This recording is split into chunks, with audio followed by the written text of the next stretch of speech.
Welcome to JD Clips. Please enjoy the short versions of our famous videos and keep learning. And don't forget to subscribe. देखिए मैं प्रखर की इस बात से सहमत हूं कि ऐसा नहीं कि पहली बार 2014 के बाद ऐसा हुआ कि राष्ट्रवाद का उदय हो गया, और बल्कि मैं शीर्षक को भी थोड़ा बदलना चाहूंगा। मैं कहूंगा कि राष्ट्रवाद का उदय नहीं, राष्ट्रवाद का पुनरोदय हुआ है। इसलिए मैं कह रहा हूं पुनरोदय हुआ है। भारत में तो पत्रकारिता की शुरुआत ही राष्ट्रवाद से लेके लिए हुई थी। भारत में जो एक्चुअल में जो पत्रकारिता शुरू हुई, उसके पीछे मकसद क्या था? भारत को अंग्रेजी गुलामी से, हुकूमत से आजाद कराना था। यही तो मकसद था। कोई ये तो नहीं सोचा था ना कि भाई हमें रिपोर्टिंग करनी है, हमें समाज के लिए काम करना है, हमें पैसा बनाना है, हमें अखबार निकालना है। सिर्फ और सिर्फ एक ही मकसद था, भारत को आजादी दिलानी है। आजादी दिलाने का मकसद था। तो क्यों था? देश के लिए था ना, कि भाई हमको देश को आजाद कराना है। जब देश आजाद हुआ, उसके बाद मीडिया को जिम्मेदारी ये आ गई कि इस देश को अब हमको इस देश का पुनर्निर्माण करना है, क्योंकि हम जानते हैं उस वक्त आर्थिक रूप से, सामाजिक रूप से देश बिखरा हुआ था, बंटवारा हुआ था, विभाजन हुआ था, वो सारे दर्द हमारे सामने थे। तो उस समय मीडिया की जिम्मेदारी ये आ गई कि भाई इस देश को हमको फिर से खड़ा करना है। तो उस देश को खड़ा करने के लिए मीडिया की रिस्पॉन्सिबिलिटी आ गई, क्या करना है। वो सारी चीजें थी जो देश के लिए काम करने वाले पत्रकार थे, देश के लिए काम करने वाले मीडिया के जो मालिक थे वो थे। आपको आपने शायद इस बात को मालूम है, नहीं मालूम है, लेकिन मैं यहाँ पर रिपीट कर देता हूँ। पहले जो लोग अखबार चलाते थे, वो किसी प्रॉफिट के लिए नहीं चलाते थे। जो लोग मालिक अखबार निकालते थे, उनके पीछे एक भाव होता था।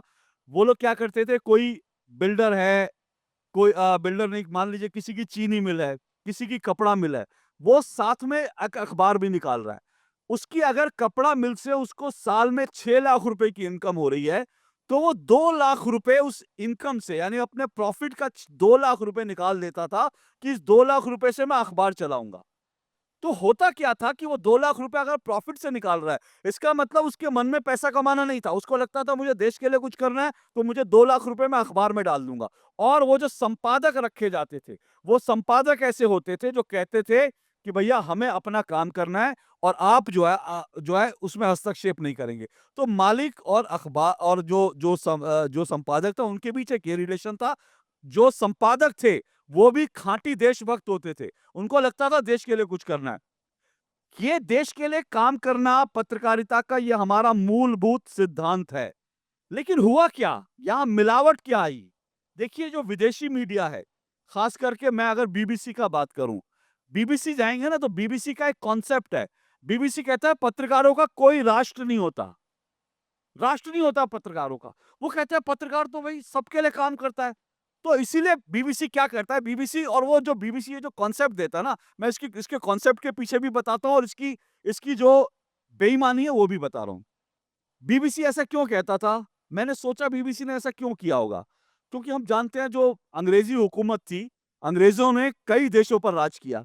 अब आप सोचिए कि अंग्रेजी पत्रकार, बीबीसी का पत्रकार अगर भारत में आके पत्रकारिता कर रहा है, और अगर भारत में आके पत्रकारिता कर रहा है और वो ये दिखाए कि भारत पे राज कर रहे हैं अंग्रेज, और बीबीसी का पत्रकार भारत आकर ये दिखाए कि भारत पे जो राज चल रहा है अंग्रेजी हुकूमत का, वो बिल्कुल सही है, और ये जो गांधी जी, भगत सिंह कर रहे हैं सब बेवकूफी है, तो लोग बीबीसी को पत्थर मार के भगा देंगे। तो बीबीसी ने शायद अपनी हुकूमत, यानी ब्रिटिश हुकूमत को दुनिया भर में कायम रखने के लिए फॉर्मूला दिया कि भैया हम, पत्रकार का कोई राष्ट्र नहीं होता, हम तो हिंदुस्तान में भी जो सही बात है वो करेंगे, हम तो वहां भी सही। उसने एक थ्योरी बना ली। अब ये जो थ्योरी जो गढ़ी गई, जो फेक थ्योरी थी, ये हमारे यहाँ जो है हमारी नसों में भर दी गई। हमको भी कह दिया गया पत्रकार का कोई राष्ट्र नहीं होता, पत्रकार का कोई धर्म नहीं होता। अभी कहा कि मेरे राम पर बोलोगे तो मैं रिस्पॉन्ड करूंगा, मैं भी आगे बढ़ जाऊंगा। तो हमको तो ये सिखाया गया कि भाई कोई धर्म नहीं है, कोई राष्ट्र नहीं है, आप तो सबके। और जब ये बात हो जाएगी ना, मेरा कोई राष्ट्र नहीं है, तब होता क्या है? तब घालमेल, और तब ये गड़बड़ होती है कि एक पत्रकार दिल्ली से चलता है, और जब वो कश्मीर पहुंचता है, तब वो कश्मीर में जो लोग कह रहे हैं कि कश्मीर अलग राज्य होना चाहिए, तो वो वहां कश्मीरियों की आवाज को भारत के हितों के ऊपर दिखाता है।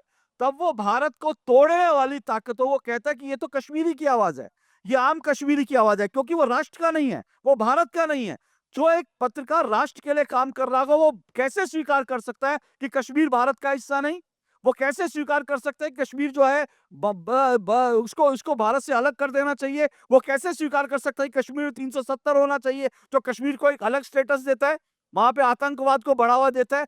एक राष्ट्र के लिए काम करने वाला पत्रकार ये नहीं स्वीकार कर सकता। लेकिन जिनके जहन में ये भर दिया गया और जिनका कॉन्सेप्ट है कि हमारा तो कोई राष्ट्र ही नहीं है, वो वहां जाके कहेंगे कि ये जो बुरहान वानी था, इसको तो इसलिए आतंकवादी बन गया क्योंकि जी इसके साथ पीड़ा हुई, इसको बड़ा दर्द दिया गया, और क्योंकि इंडियन स्टेट जो है वो वहां पर ज्यादती कर रही है और कश्मीरियों की आवाज दबा रही है, इसलिए कश्मीरियों की आवाज उठाने के लिए जरूरी है कि हम कश्मीरियों के साथ खड़े हो जाएं। ये चक्कर है।